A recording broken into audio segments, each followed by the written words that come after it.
नमस्कार, स्वागत आहे तुमचं माझ्या नीताज किचन यूट्यूब चॅनल मराठीमध्ये. आज मी तुमच्यासाठी घेऊन आले आहे एक अशी पारंपरिक आणि चविष्ट रेसिपी जी एकदा खाल्ली की पुन्हा पुन्हा बनवावीशी वाटेल.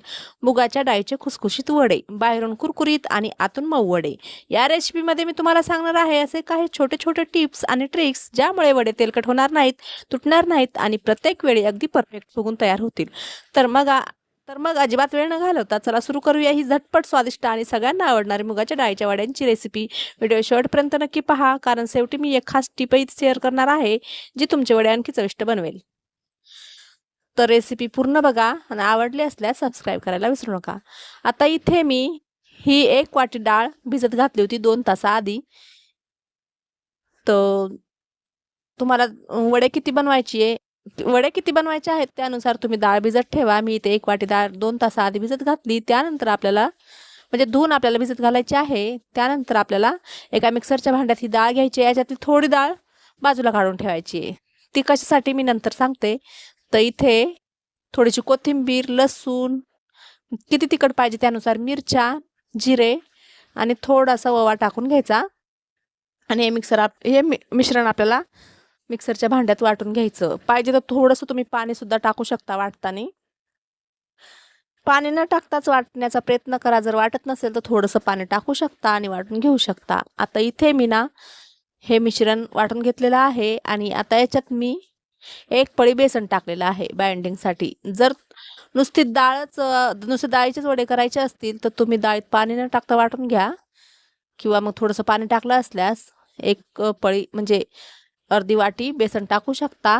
आणि आता इथे थोडंसं म्हणजे चवीनुसार मीठ, हळद, हिंग, कोथिंबीर आणि ही डाळ टाकून घेतलेली आहे मी. जी वाटीत काढून ठेवली होती ना थोडीशी, ती टाकून घ्यायची आहे.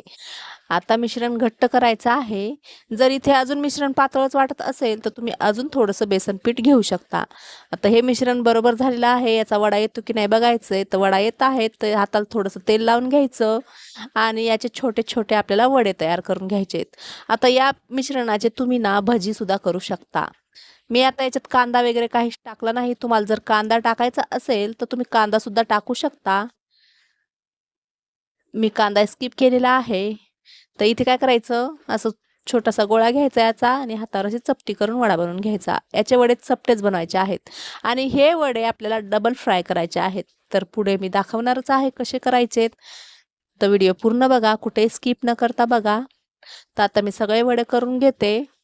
खूप छान कुरकुरीत इतके टेस्टी लागतात ना हे वडे. नक्की करून बघा आणि पावसाळ्यात खायला तर मज्जाच. तर इथे मी एवढे वडे करून घेतलेले आहेत. म्हणजे एवढे झाले तेवढ्या मिश्रणामध्ये तुम्हाला जर जास्त बनवायचे असतील तर जास्त मुगाची डाळ भिजत ठेवा, किंवा तुम्ही मिक्स डाळीचे वडे सुद्धा अशा प्रकारे बनवू शकता. म्हणजे मुगाची डाळ, चण्याची डाळ, उडदाची डाळ अशा प्रकारे. तर इथे हे गरम तेल करून घ्यायचं आहे. त्यामध्ये वडे सोडायचे आहेत आणि वडे आलटी-पलटी करून तळून घ्यायचे आहेत. आणि हे वडे तळायला जास्त वेळ सुद्धा लागत नाही, लवकर तळल्या जातात. आणि हो, महत्त्वाचं म्हणजे हे वडे तेल अजिबात शोषून घेत नाहीत. तर नक्की करून बघा.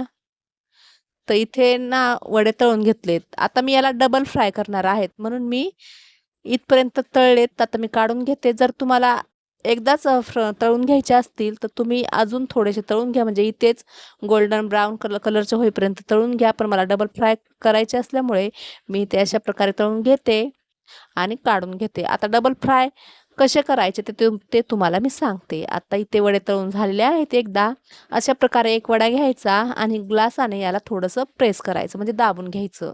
आता जर हे वडे थोडेसे गरम आहेत म्हणून मी ग्लासने दाबून घेत आहे. थोडेसे थंडे झाले ना मग आपण हाताने सुद्धा दाबू शकतो. अशा प्रकारे दाबून घ्यायचे. तुम्ही आता बोलत असाल हे तर तुटतायत, तर तुटू द्या, काही हरकत नाही. आपल्याला याला तेलात टाकून तळून घ्यायचे आहेत. तर हे अजून कुरकुरीत होणार आहेत. तर नक्की अशा प्रकारे करून बघा तुम्ही आणि ही ट्रिक नक्की वापरा तुम्ही. आणि याचे तेलसुद्धा अजिबात हे वडे शोषून घेत नाहीत. तर नक्की करून बघा. तर अशी ग्लासने याला दाबून घ्यायचे. तर अलगद हाताने दाबायचे, पण बघू शकता याला क्रॅक झालेले आहेत. तर काही हरकत नाही, हे तळणार आहेत आणि अजून कुरकुरीत होणार आहेत. तर इथे मी सगळे वडे असे ग्लासने दाबून घेतले आणि आता मी डबल फ्राय करून घेत आहे. तर डबल फ्रायमुळे काय होतं, जे वडे आहेत त्याला अजून कुरकुरीतपणा येतो. बाहेरून कुरकुरीत आणि आतून सॉफ्ट आणि टेस्टी पण लागतात. तर कुठलेही वडे असो, तुम्ही एकदा अशा प्रकारे डबल फ्राय करून बघा. कुठलेही म्हणजे डाळीचे वडे तर अशा डबल फ्राय करून बघा, खूप छान लागतात. आता इथे मी हे वडे छान अलटी-पलटी करून क्रिस्पी तळून घेणार आहे. तर इथे वडे तळलेले आहेत. मी काढून घेते. बघू शकता आता दिसायलाच दिसत आहेत की किती कुरकुरीत झाले असतील वरतून. आपण चण्याच्या डाळीचे सुद्धा असे वडे बनवतो ना, ते सुद्धा तुम्ही असे करून बघा. तर इथे मी हे वडे काढून घेते आता.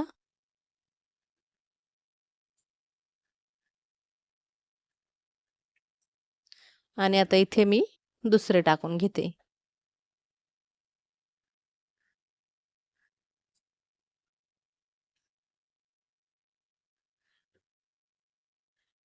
दुसरे पण टाकून घेतले आणि आता मी सगळे तळून घेतलेले आहेत. आणि थोड्याशा मिरच्या सुद्धा तळून घेतल्यात मी याच्यासोबत खाण्यासाठी. तुम्ही ना चटणीसोबत सुद्धा खाऊ शकता, टोमॅटो सॉससोबत खाऊ शकता किंवा मग मिरच्या तळून घेऊ शकता. खूप टेस्टी झालेत हे वडे. बघू शकता तुम्हाला तोडून सुद्धा दाखवते. तर बघू शकता किती कुरकुरीत झाले आहेत आणि टेस्टी सुद्धा झालेले आहेत. तर नक्की करून बघा. तर हे कुरकुरीत मूग डाळीचे वडे रेसिपी रेडी आहे. तुम्हाला ही रेसिपी जर आवडली असेल तर व्हिडिओला लाईक, शेअर, कमेंट जरूर करा. चॅनेलला एक सबस्क्राईब नक्कीच करा. चला तर भेटूया परत एका नवीन व्हिडिओमध्ये नवीन रेसिपी घेऊन. बाय. जय महाराष्ट्र.